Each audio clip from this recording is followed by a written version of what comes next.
Meus irmãos, então, dando continuidade às nossas exposições na Epístola de Paulo aos Romanos, eu os convido a abrir a palavra de Deus em Romanos capítulo 15, onde nós daremos continuidade à exposição a partir do versículo de número 7.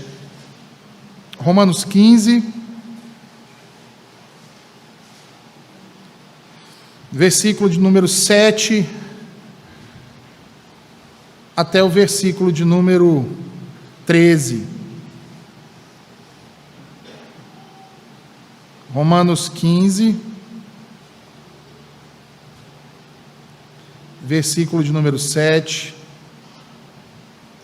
até o versículo de número 13.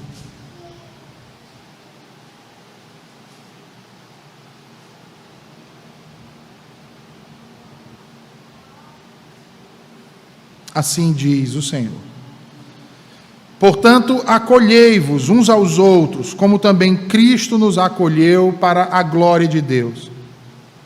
Digo, pois, que Cristo foi constituído ministro da circuncisão em prol da verdade de Deus, para confirmar as promessas feitas aos nossos pais, e para que os gentios glorifiquem a Deus por causa da sua misericórdia, como está escrito: por isso eu te glorificarei entre os gentios e cantarei louvores ao teu nome. E também diz: alegrai-vos, ó gentios, com o seu povo. E ainda: louvai ao Senhor, vós, todos os gentios, e todos os povos o louvem. Também Isaías diz: haverá a raiz de Jessé, aquele que se levanta para governar os gentios. Nele os gentios esperarão. E o Deus da esperança vos encha de todo gozo e paz no vosso crer, para que sejais ricos de esperança no poder do Espírito Santo. Amém. Senhor Deus, a tua palavra foi lida e agora será pregada, Senhor. Abre o nosso entendimento, nos ajuda a guardá-la em nossos corações e vivê-la para a glória do teu santo nome. Livra-nos do mal, em nome de Jesus. Amém. E amém. Sendo assim, meus irmãos, o texto que nós acabamos de ler dá continuidade ao assunto que Paulo vinha tratando nos versículos anteriores.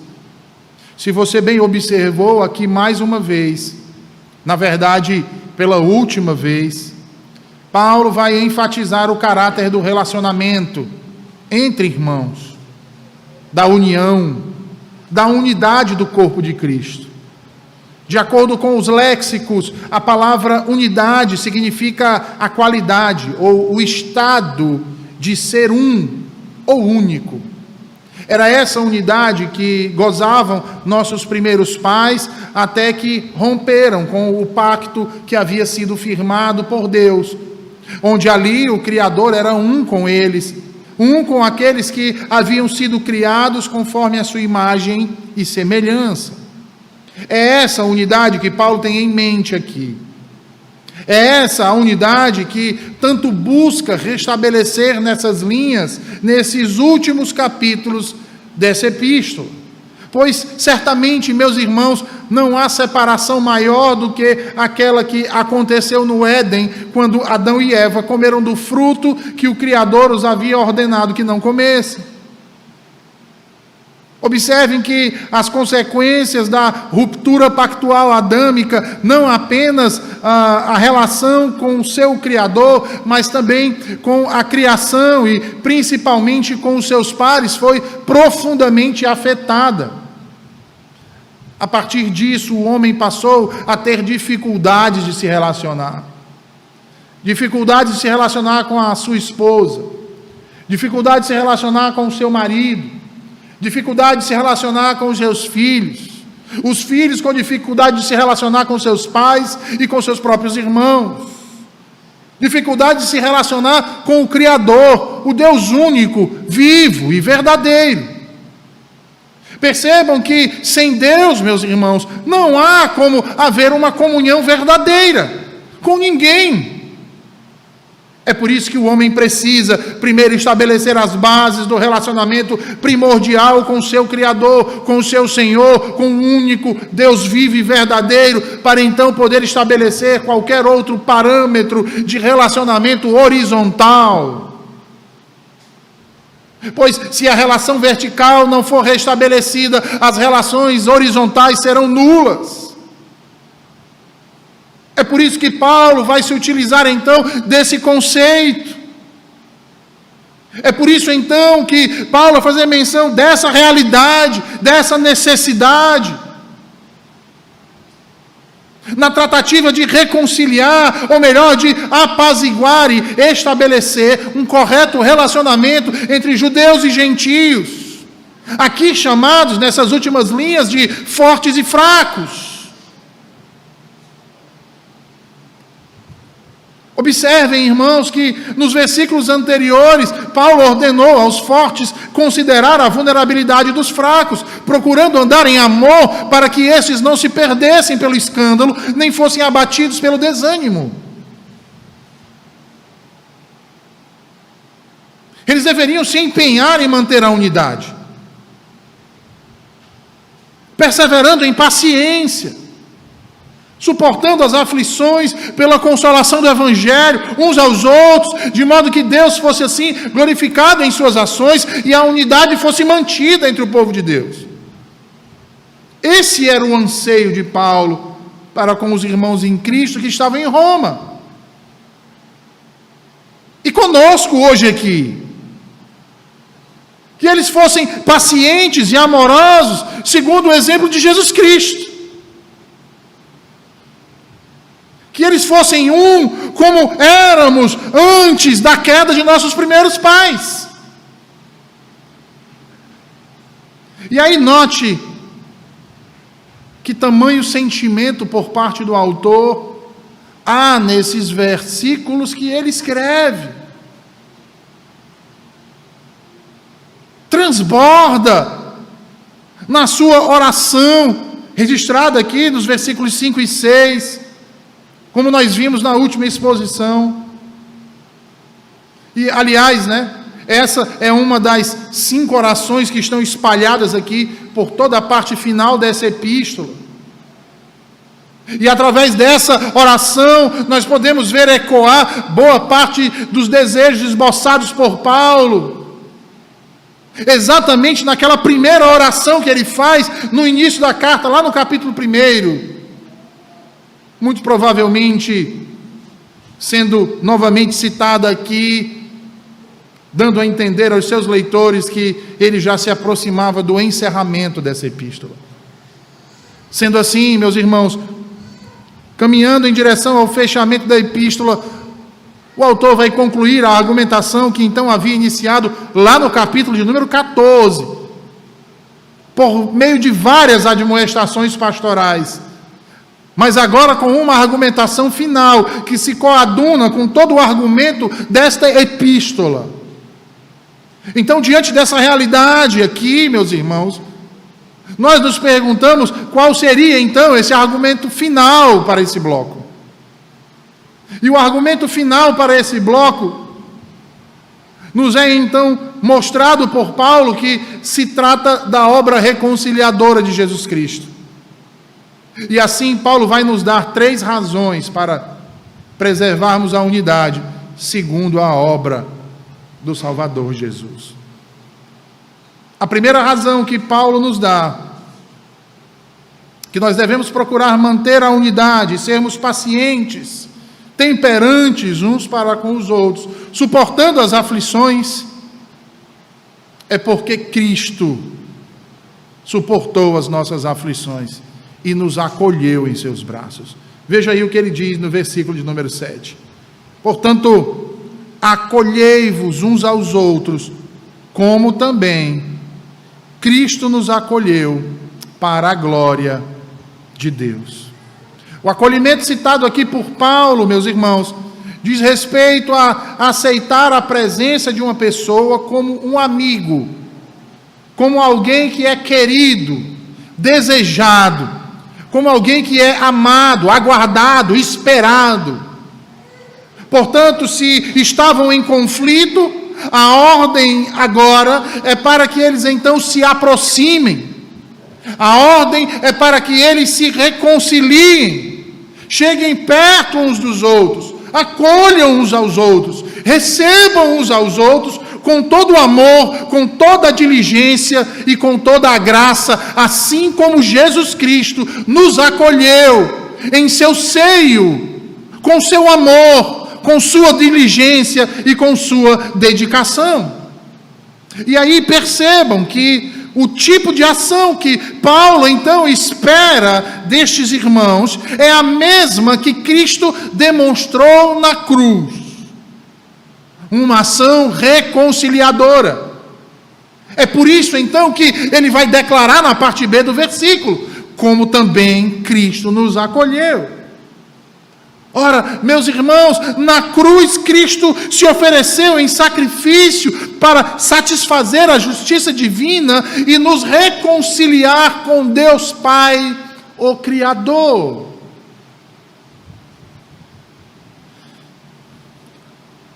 E aí notem, o grande desígnio e a determinada intenção desta oblação de Cristo não era outra, senão a de pacificar e reconciliar com Deus o seu povo eleito. E povo eleito, irmãos, constituído de judeus e gentios, satisfazendo plena e adequadamente a sua justiça. Ora, se você bem lembrar, é exatamente esse mesmo ensino que Paulo entrega e ressalta aos crentes em Colossos, quando no capítulo 1 e versículo de número 20, ele diz: havendo feito a paz pelo sangue da sua cruz, por meio dela reconciliar-se consigo mesmo todas as coisas sobre a terra, quer nos céus. É o mesmo ensino que ele dá aos coríntios, em 2 Coríntios capítulo 5 e versículo 19, quando ele diz: a saber que Deus estava em Cristo, reconciliando consigo o mundo, não imputando aos homens as suas transgressões, e nos confiou a palavra da reconciliação. Ora, o mundo estava desvencilhado de Deus, longe de sua presença, irreconciliável, separado, eram como inimigos, estranhos uns aos outros, mas Cristo, na cruz do Calvário, uniu esse mundo eleito de volta ao átrio do bom Criador. Na cruz, Cristo nos acolheu para restaurar em nossas vidas o favor e a amizade do céu.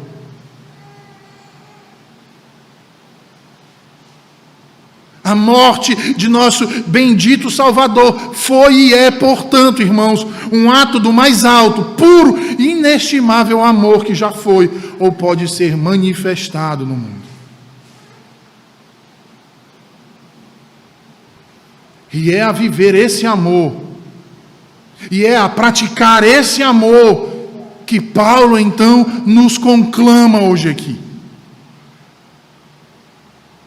Porque em João 15, Jesus diz: ninguém tem maior amor do que este, de dar a alguém a própria vida em favor dos seus amigos.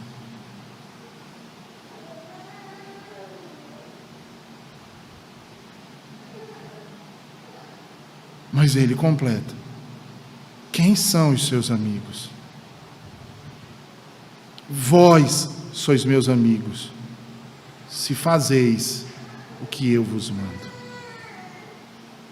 Agora perceba como essa realidade se coaduna com o que Paulo disse em Romanos 5 e versículo de número 8. Volte um pouco aí a sua Bíblia, vá lá para o capítulo 5, versículo de número 8, quando o apóstolo Paulo diz o seguinte, ele diz: Deus recomenda seu amor por nós, porque enquanto éramos ainda pecadores, Cristo morreu por nós. É por isso que ele insiste em manter o exemplo de Cristo, o qual não recebeu apenas um ou dois dentre nós, mas todos nós juntos.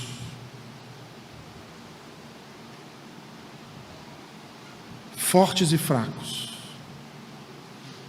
judeus ou gentios, ricos ou pobres, altos ou baixos, novos ou velhos,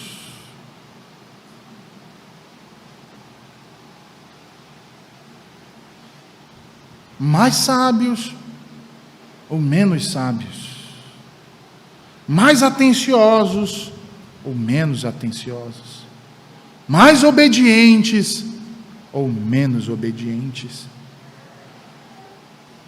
mas ainda assim nos acolheu a todos e nos uniu de tal maneira, irmãos, que devemos sustentar uns aos outros, caso queiramos permanecer em seu seio.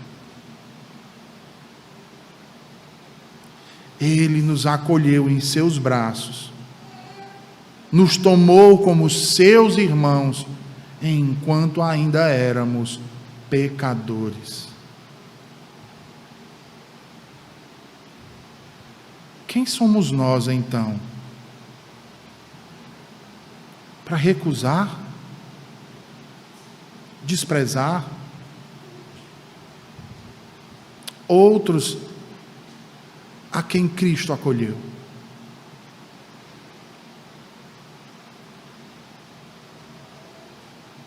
Quem somos nós?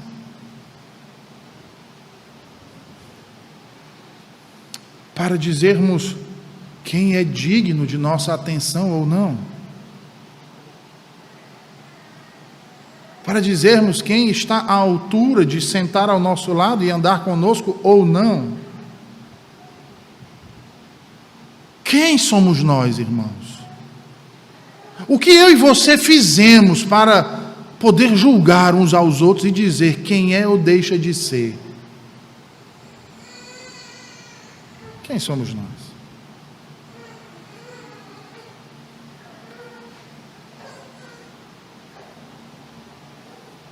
Veja, Calvino vai dizer que só confirmaremos nossa vocação se não nos apartarmos daqueles a quem o Senhor nos uniu. E aí, vejam, a questão do acolhimento que Paulo fala aqui, irmãos, não se trata apenas de uma demonstração de amor.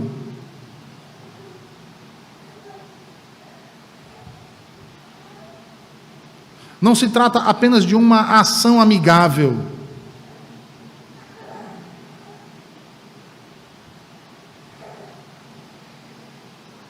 Não se trata de uma atitude caridosa, mas de uma ação tal que reflete um chamado, e um chamado sublime, irmãos, que é um chamado para agir de modo que Deus seja glorificado em nós.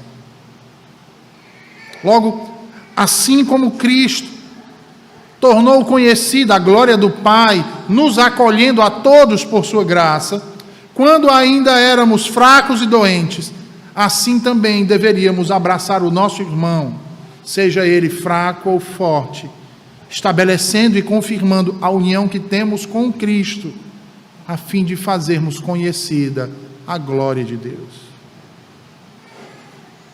Meus irmãos, Deus deve sempre ser o alvo de todas as nossas atitudes, se de fato quisermos viver para a sua glória. Em João capítulo 7, versículo 18, Jesus diz: quem fala por si mesmo está procurando a sua própria glória, mas o que procura a glória de quem o enviou, esse é verdadeiro e nele não há injustiça. O puritano Thomas Watson dizia que procuramos a glória de Deus quando nos alegramos pelo fato de que ela está se realizando, embora se oponha à nossa própria glória. Nesse sentido, irmãos, nós passamos então a estar contentes com as derrotas na vida, se o Senhor e sua glória forem vencedores. Nós passamos a estar contentes e nos preocupar menos com as riquezas e o conforto desta era, se a graça e a glória do Senhor forem aumentadas. É por isso que eu reitero, meus irmãos, que de fato nós só viveremos de modo digno diante de Deus, para a sua glória, quando nos contentarmos no fato em que os outros podem brilhar mais do que nós mesmos, por seus dons e suas honras, e que assim o nome de Deus está sendo glorificado, e por isso eu me alegro, por isso eu me rejubilo.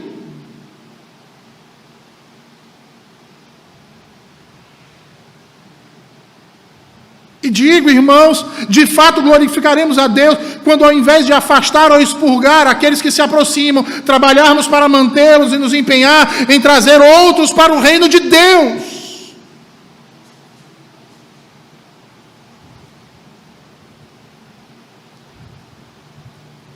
E isso nos leva, então, à segunda razão para a preservação da unidade, segundo Jesus Cristo.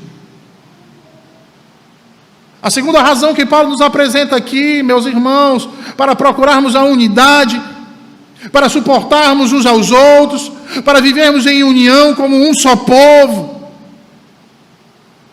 é a obediência de Jesus Cristo. Veja, ele diz nos versículos 8 a 11: digo, pois, que Cristo foi constituído ministro da circuncisão, em prol da verdade de Deus, para confirmar as promessas feitas aos nossos pais, e para que os gentios glorifiquem a Deus por causa da sua misericórdia, como está escrito: por isso eu te glorificarei entre os gentios, e cantarei louvores ao teu nome. E também diz: alegrai-vos, ó gentios, com o seu povo. E ainda: louvai ao Senhor, vós todos os gentios, e todos os povos o louvem. Também Isaías diz: haverá a raiz de Jessé, aquele que se levanta para governar os gentios, nele os gentios esperarão.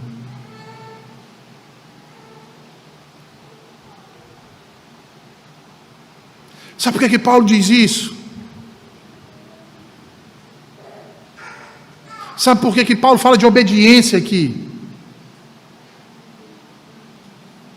Para que eu e você, quando olharmos uns para os outros, nos lembremos que nada pode se comparar à obra de Cristo realizada na redenção.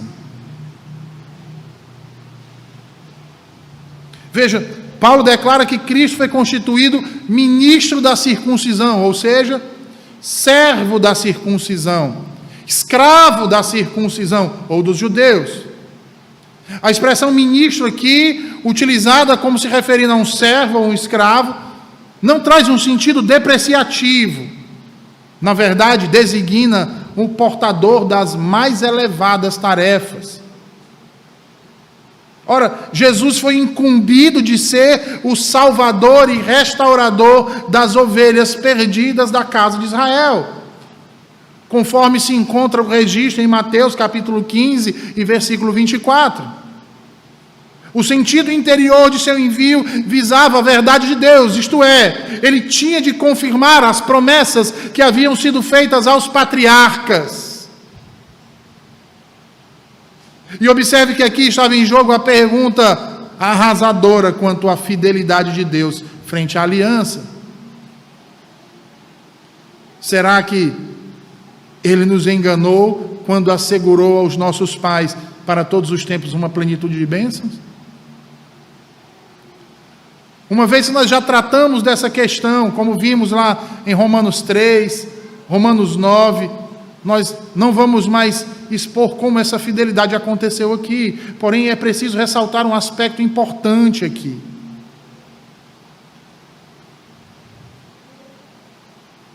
Cristo é o ministro da aliança, cujo selo era a circuncisão.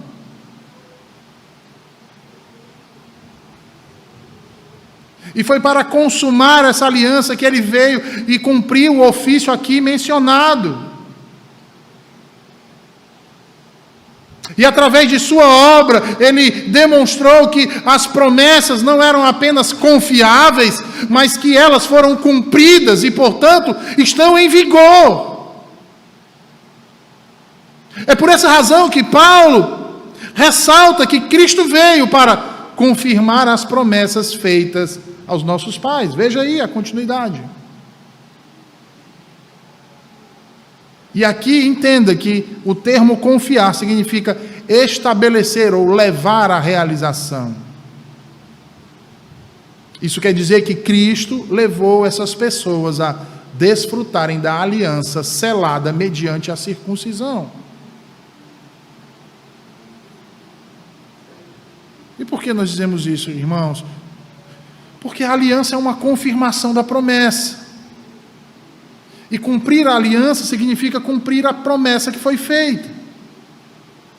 E é justamente sob essa luz que devemos compreender a expressão que Paulo utiliza aqui em seguida em prol da verdade de Deus.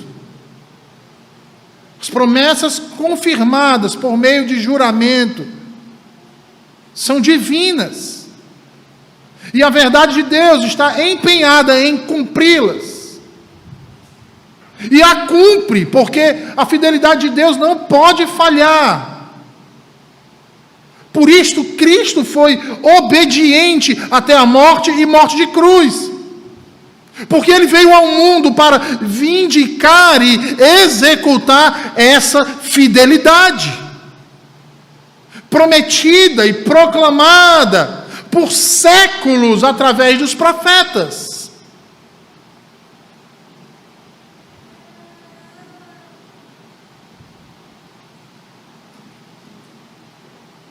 Aí talvez você pergunte: eu entendi, reverendo, mas o que me causa estranheza é o fato de Paulo dizer que ele é ministro da circuncisão. Como isso se aplica a nós, gentios? Ora, a resposta é muito simples. Isso se aplica a nós da mesma forma que se aplicou a eles.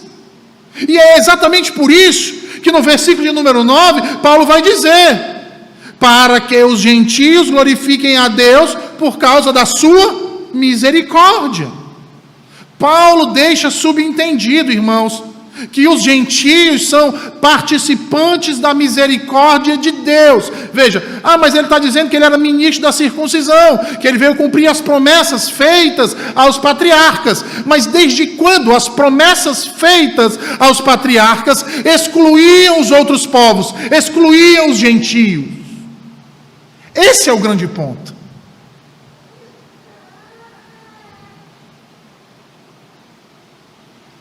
Desde quando a necessidade de obediência de Cristo e fidelidade àquilo que Deus havia prometido e, portanto, procurar se empenhar em cumprir cada uma de suas promessas, era alheio a nós gentios.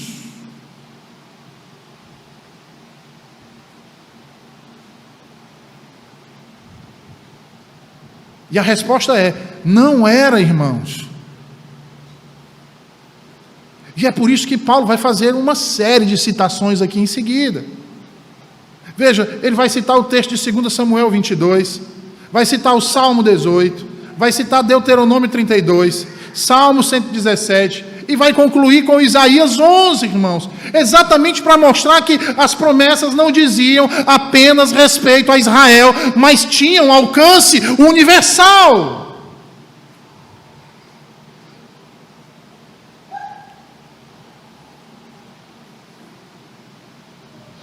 A realidade do cumprimento era universal.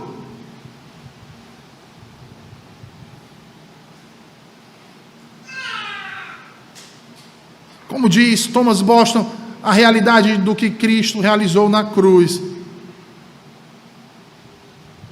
concedeu alívio às pobres almas angustiadas e perplexas da culpa e do peso de seus pecados. E isso não dizia respeito apenas a Israel étnico ou aos judeus, mas ao verdadeiro Israel de Deus, a todos os eleitos de todas as tribos, de todos os povos, de todas as nações.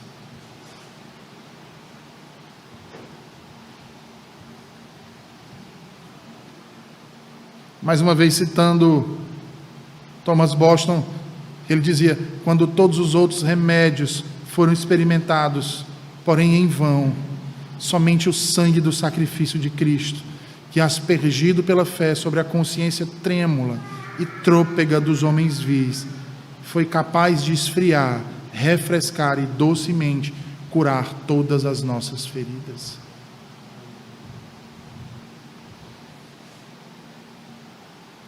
As promessas de Deus e o cumprimento cabal de cada uma delas em Cristo incluía eu e cada um de vocês hoje aqui. Porque era necessário que o Filho de Deus, através da oblação da cruz, reconciliasse o mundo com o Criador. É por isso que Paulo vai dizer: alegrai-vos, ó gentios. Citando aí Deuteronômio 32. Ele está mostrando, irmãos, que os desígnios de Deus previam o estabelecimento de um único povo. E é interessante porque ele faz uma analogia aqui de um grande coral, único e grande coral, e é formado por pessoas de todas as nações. Era dessa forma que há muito tempo a Escritura anunciava a missão aos gentios. E a formação de uma comunidade formada não pela limitação étnica ou territorial, mas de uma comunidade com proporções universais. Em Cristo, judeus e gentios tiveram um encontro com o Deus Criador, com o Deus Redentor. O Deus da esperança. E é por isso que ele vai enfatizar no versículo 13 a esperança. Porque no decorrer da linha do tempo, da história redentiva, o Senhor nunca abandonou o seu povo, mas os sustentou com esperança.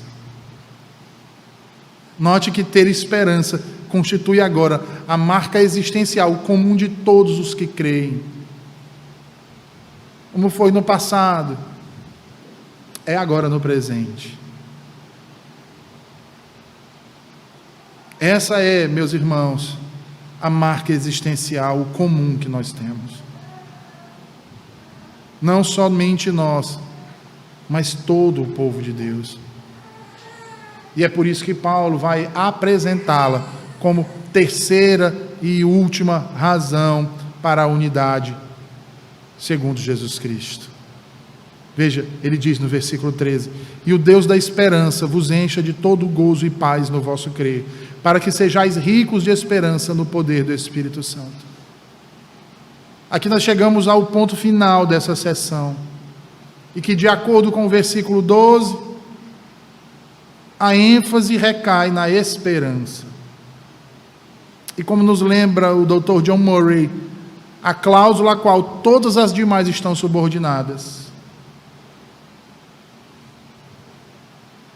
para que sejais ricos de esperança no poder do Espírito Santo. Veja, neste versículo final nós temos, de forma semelhante ao versículo 5, uma oração indireta a Deus, combinando aqui duas coisas: primeiro súplica e depois exortação. Ele diz: e o Deus da esperança vos encha de todo gozo e paz. Observe aí que o termo utilizado por Paulo deve ser interpretado aqui em conformidade aos mesmos padrões dos títulos que foram revelados no versículo 5, e principalmente o termo o Deus de paz, que aliás é um linguajar muito comum de Paulo. Ora, Deus é o Deus da esperança, exatamente porque é Ele quem produz essa esperança em nós, sendo também Ele mesmo o objeto dessa nossa esperança. É o próprio Deus, a esperança final de seu povo, visto ser Ele mesmo a porção da herança e a habitação desse povo. É isso que vai levar o salmista a escrever no Salmo 73. Veja aí, Salmo 73, por favor, versículos 24 a 26.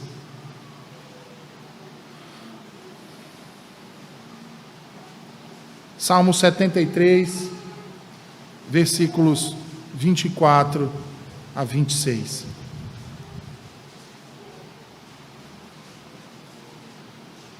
O salmista diz: Tu me guias com o teu conselho e depois me recebes na glória. Quem mais tenho eu no céu? Não há outro em que eu me compraza na terra.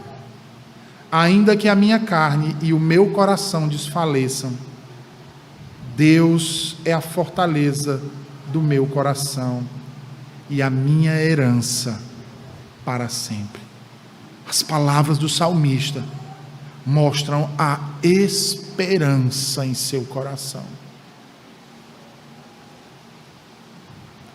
Agora eu peço que você olhe também para o texto de Apocalipse 21, versículo 3.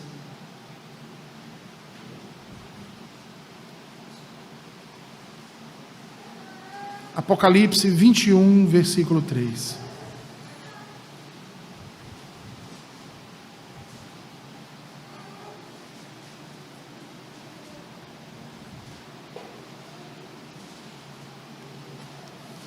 Diz assim: Então ouvi grande voz vinda do trono, dizendo: Eis o tabernáculo de Deus com os homens.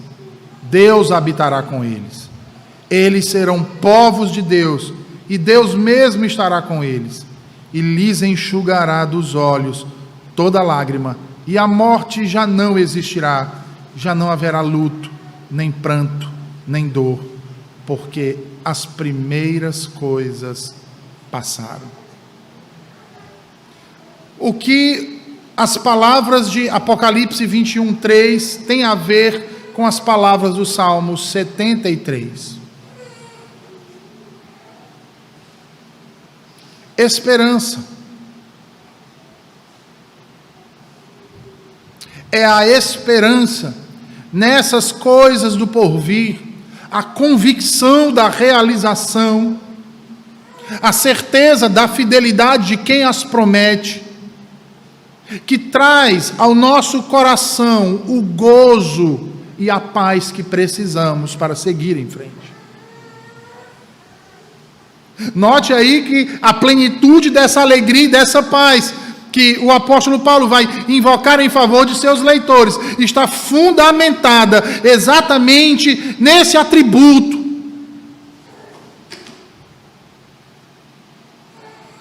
Ou melhor dizendo, nesse título que é dado ao Senhor dos Senhores, o Deus da esperança. Porque é somente através da esperança, meus irmãos, que é criada por Deus e mantida por Deus, que eu e você conseguimos encontrar alegria e paz em meio às piores adversidades de nossas vidas.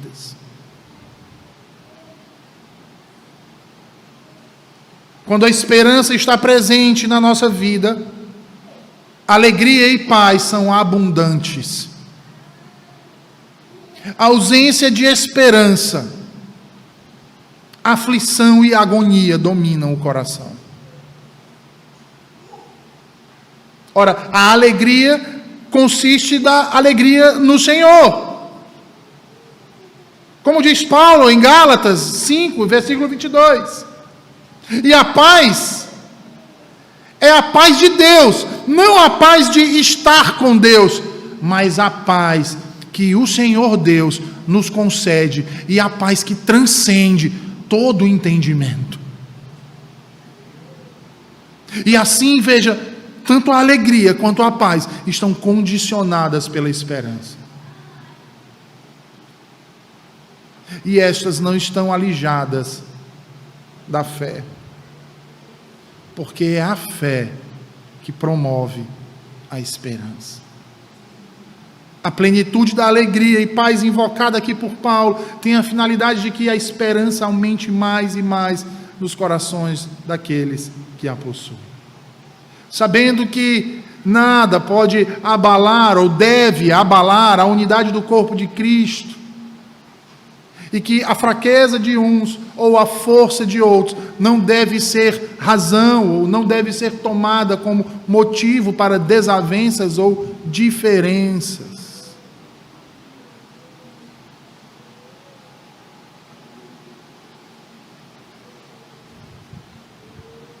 Mas deveria ser razão para percebermos que essas diferenças serão todas minimizadas naquele grandioso dia.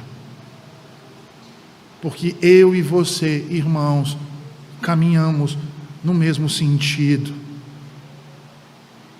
Deveríamos ter os mesmos propósitos. E por termos os mesmos propósitos, deveríamos possuir a mesma alegria, deveríamos desfrutar do mesmo gozo, deveríamos esperar as mesmas coisas, e isso deveria ser razão suficiente para olharmos um para os outros, não de cima para baixo, mas lado a lado, porque caminhamos em direção ao mesmo lugar. E aquele que nos guia não faz diferença. Apesar de estar acima, ele não nos olha de cima. Apesar de ser maior, ele não nos afasta por sua grandeza. Apesar de ser mais sábio, ele se faz de tolo, se preciso for, para que nós entendamos e conheçamos a Ele. A alegria e a paz emanam da esperança. E essa realidade é tão abundante, irmãos, que faz com que a esperança transcenda violentamente a concepção humana.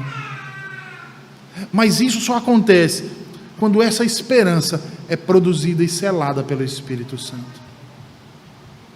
Do contrário, isso não passa de presunção. Nós nunca devemos nos esquecer isso. Que só teremos paz e verdadeira alegria e gozo e esperança se esta for no poder do Espírito Santo. E aí observe que a oração começa e termina ressaltando a providência dos meios divinos. E Paulo faz isso para nos mostrar que somente no âmbito das ações divinas é que o homem pode verdadeiramente contemplar a grandiosidade da esperança, nutrindo toda a confiança e certeza daquilo que ela lhe confere. Portanto,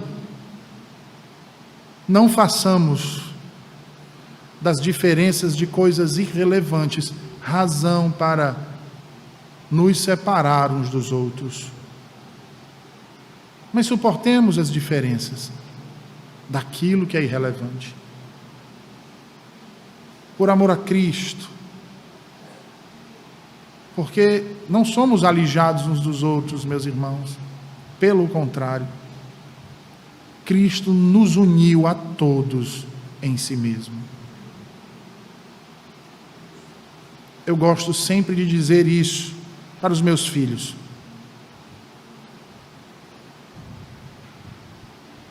Olhe para esse povo que você vê todos os domingos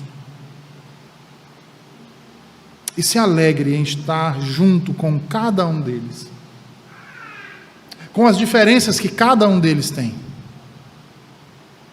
com o humor e a disposição que cada um deles tem, porque é com cada um deles que o Senhor nos prometeu que viveríamos eternamente. Se você não consegue sentir prazer com essas pessoas ao seu lado, como você espera gozar da presença de Cristo separado delas? Acaso Cristo morreu para salvar apenas você? Certamente não. Cristo acolheu apenas você nos seus braços? Certamente não. A esperança que você nutre em seu coração é dada apenas a você? Certamente não. Porque o povo de Deus é tão vasto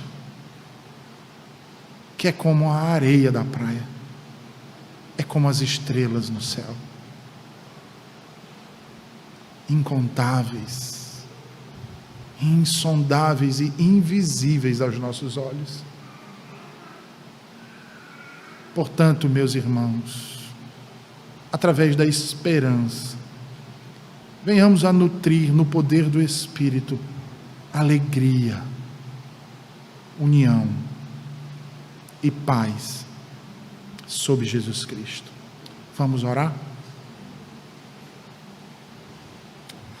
Senhor Deus, nós te agradecemos por tua palavra nessa manhã, pelo teu ensino tão precioso acerca de relacionamento, Senhor.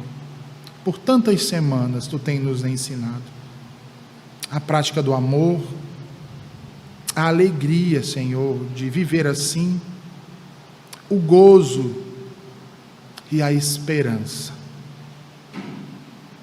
Ah, Senhor, quão maravilhosa é a tua graça e quão magnífico é o teu poder. Continua a nos transformar, Senhor, a dirimir questões pequenas, a fazer com que em nossos corações tu reines verdadeiramente e que sejamos um reflexo da tua graça e do teu amor, não apenas para os nossos irmãos, mas para que todo mundo veja a tua glória em nós.